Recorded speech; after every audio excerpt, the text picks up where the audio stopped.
पौराणिक कथाओं के अनुसार जब ब्रह्मा जी ने इस सृष्टि की रचना की तो उन्होंने देखा कि चारों ओर सन्नाटा पसरा हुआ है। पशु पक्षी मनुष्य प्रकृति सब शांत थी। किसी के पास वाणी नहीं थी, जिससे पूरी धरती नीरस और उदास लग रही थी। तब ब्रह्मा जी ने जल हाथ में लेकर मां सरस्वती का आवाहन किया। तब मां सरस्वती एक हाथ में वीणा, दूसरे हाथ में वर मुद्रा और अन्य दो हाथों में पुस्तक एवं माला लेकर प्रकट हुई। ब्रह्मा जी की आज्ञा पाकर जैसे ही देवी सरस्वती ने अपनी वीणा के तारों को झंकृत किया, पूरी सृष्टि में ध्वनि का संचार हो गया। नदियां कल कल बहने लगीं, हवा में संगीत घुल गया और सभी जीव जंतुओं को वाणी मिल गई।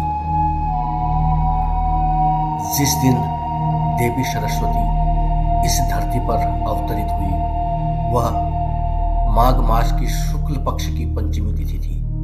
इसलिए हर साल इस दिन को वसंत पंचमी के रूप में मनाया जाता है।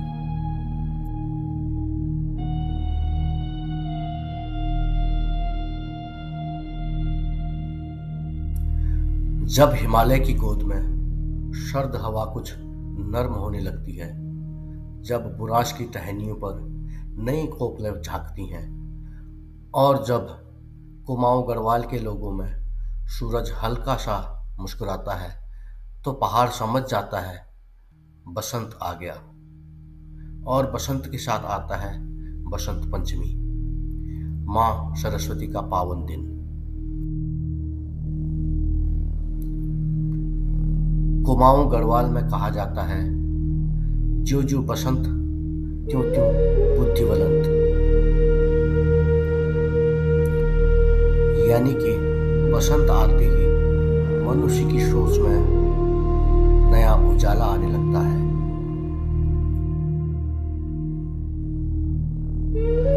पुराने समय में जब स्कूल कम थे, तो इसी दिन गांव के मंदिर में बच्चों को पहली बार पाटी कलम दी जाती थी।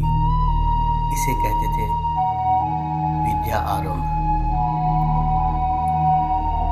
यह माना जाता है कि मां सरस्वती को हिमालय विशेष प्रिय है, शायद इसलिए क्योंकि यहाँ का जीवन सादा है, बोलचाल में मिठास है और ज्ञान आज भी लोक कथाओं में सांस लेता है। जब मां बीणा बजाती है तो ऐसा लगता है जैसे अलकनंदा और कोशी स्वर में बहने लगे हों।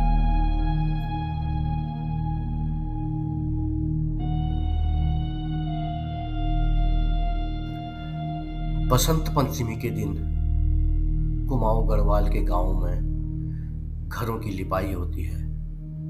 पीले या हल्के वस्त्र पहने जाते हैं। खीर, हलवा, श्याल पकवान बनाए जाते हैं। मंदिर में मां सरस्वती की पूजा होती है।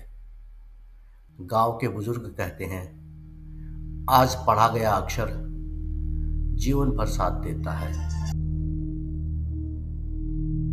इस बसंत पंचमी पर आइए देवभूमि के इन शब्दों को हृदय में उतार लें। ज्ञान मिले, संस्कार मिले और हमारी आने वाली पीढ़ी अपनी जड़ों से जुड़ी रहे। जय मां सरस्वती, जय देवभूमि उत्तराखंड।